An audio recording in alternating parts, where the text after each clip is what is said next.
என்ன அவமானப்படுத்தணும்னே இப்படி எல்லாம் பண்ணிட்டு இருக்கியா? நான் ஒன்னும் உங்களை அவமானப்படுத்துறதுக்காக இதெல்லாம் பண்ணலங்க.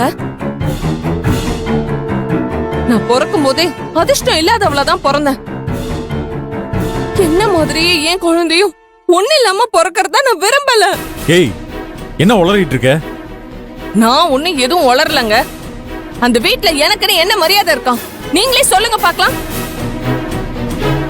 எனக்குன்னு ஒரு சின்ன பொருள் வாங்கணும்னா கூட உங்களை விட இன்னொருத்தவங்க கையதான் ஏந்தி நிக்க வேண்டியதா இருக்கு. நாளைக்கு எனக்குன்னு ஒரு குழந்தை பிறந்தா அதுவும் என்ன மாதிரி தானே ஒண்ணு இல்லாதவள உங்க வீட்டுல வந்து இருக்கும்.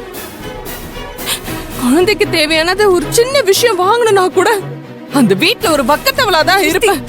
ஏய், இப்ப அதுக்கு என்ன பண்ணணும்னு சொல்ற?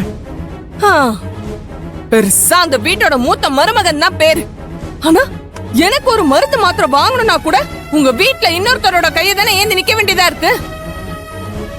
இது நாள் வரைக்கும் இப்படி எதுவுமே இல்லாம பெருமையா வாழ்ந்து முடிச்சனே இருக்கட்டும்ங்க. ஆனா என் குழந்தைக்கு நாளைக்கு இதே மாதிரி ஒரு நிலைமை வரத நான் விரும்பல.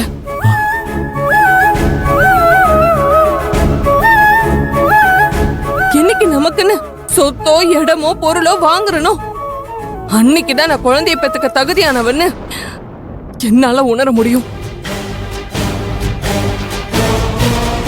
அப்படி பிறக்கிற குழந்தைக்கு ஒவ்வொரு விஷயமா நானா பார்த்து செய்யணும். அத படிக்க வைக்கிறதுல இருந்து நல்லபடியா வளர்க்கற வரைக்கும் அப்படி இப்படின்னு எனக்குன்னு நிறைய கனவு இருக்கு. அந்த கனவெல்லாம் அப்படியே சதைஞ்சு போயிருமோன்னு எனக்கு பயமா இருக்கு. அதனாலதான் இப்போதைக்கு இந்த குழந்தைய பெத்துக்க வேண்டாம்னு எனக்கு தோணுது. அதான பார்த்தேன். அம்மாவும் பொண்ணு பெருசா ஏதோ திட்டம் போட்டு இப்படி ஒரு நாடகத்தை நடத்திட்டு இருக்காங்க. கீர்த்தி, உனக்கு என்ன பைத்தியம் பிடிச்சிருக்கா? இப்ப எதுக்கு திடீர்னு இப்படி ஒரு பழிய போடுற? நீ பணம் கேட்டு அங்க யாரும் உனக்கு கொடுக்காம இருக்காங்க? உனக்கு தேவையானது எல்லாத்தையும் இது வரைக்கும் பார்த்து பார்த்து செஞ்சுட்டு தானே இருக்காங்க. அதுவும் நீ கன்சீவ் ஆனதுக்கு அப்புறம் அந்த வீட்டுல இருக்கிற எல்லாருமே உன்னை உள்ளங்கையில வச்சு தாங்கிக்கிட்டு இருக்காங்க. இதை விட உனக்கு அந்த நகை நட்டெல்லாம் பெருசா தெரியுதா? இத பாரு, நீ பிறந்ததுல இருந்து ஆஸ்தி அந்தஸ்துன்னு வசதியா வாழ்ந்தவ. ஆனா நான் அப்படி கிடையாது.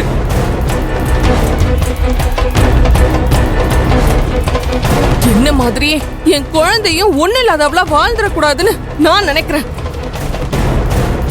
என்ன மாதிரி வயித்துல ஒரு குழந்தைய சுமக்கிற தாய்க்கு ஏற்படுற கவலைமா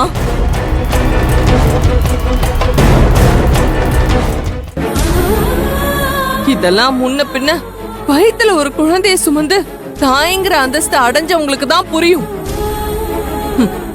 உன்ன மாதிரி ஒண்ணும் இல்லாதவளுக்குலாம் இது எப்படி புரியும்?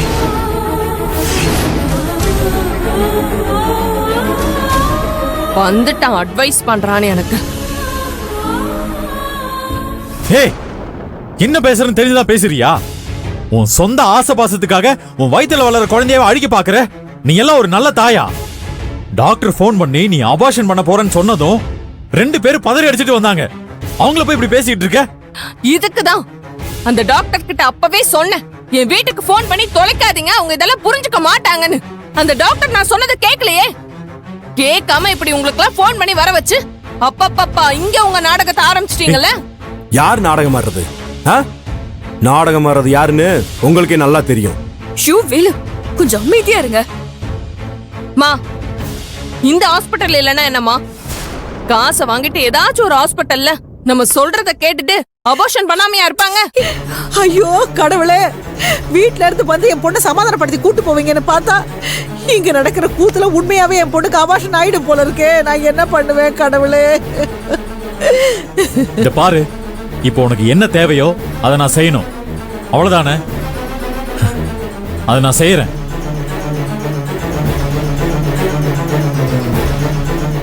தயவு செஞ்சு வயித்துல இருக்கிற குழந்தைய நல்லபடியா பெத்து கொடுப்பேன்னு முடிவெடுத்துட்டு நீ என் கூட வீட்டுக்கு வா. என்ன மன்னிச்சிருங்க. நீங்க இப்ப என்ன சமாதானம் பண்ணி கூட்டிட்டு போறதுக்காக தான் இந்த மாதிரி எல்லாம் சொல்றீங்க. இத என்னால நம்ப முடியல. நாளைக்கே மறுபடியும் நான் பணம் வேணும்னு என் குழந்தைக்கு ஆசையா ஏதாவது வாங்கணும்னு கேட்டனா அந்த வீட்டுல யாராச்சும் ஒருத்தர்கிட்ட வந்து பிச்சை கேட்டு நிக்கிற மாதிரி தாங்க இருக்கும் என் நிலைமை. எனக்குன்னு அந்த வீட்ல ஒரு பிடிமானம் இருக்கிற வரைக்கும் என்னால இந்த முடிவை விட்டு வெளியில வரவே முடியாது. ஏய், உன் மனசுல நீ என்ன நினைச்சிட்டு இருக்க? இப்படி ஹாஸ்பிடல்ல வந்து பேசி என்ன ஏன் நோகடிக்கிற?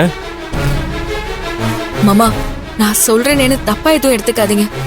இந்த ஹாஸ்பிடல்ல டாக்டர் சொன்ன மாதிரி இவ்ளோ ஹார்ஷா நம்ம கீர்த்தி கிட்ட நடந்துக்கிறது தப்பு.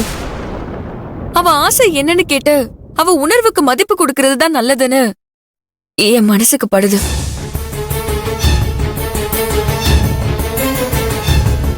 செல்வி, இவ வயித்துல வளர குழந்தைய காரணம் காட்டி எல்லாரையும் கெஞ்ச வச்சுக்கிட்டு இருக்கா. இது புரியாம நீ பேசிட்டு இருக்க. இவ பண்ண காரியத்துக்கு இவகிட்ட இப்படி இறங்கி போறதே தப்பு. மாமா, சரியோ தப்போ, கீர்த்திக்கு அவளுக்கு ஏதோ இல்லங்கிற ஒரு நினைப்பு வந்துருச்சு. அத போக்குற கடமை உங்களுக்கு இருக்கு. அவளுக்கு இனிமே அப்படி வராதுங்கிற உத்தரவாதத்தை நீங்க தான் கொடுக்கணும். அப்படி ஒரு உத்தரவாதத்தை கொடுத்துட்டு வீட்டுக்கு கூட்டிட்டு போங்க.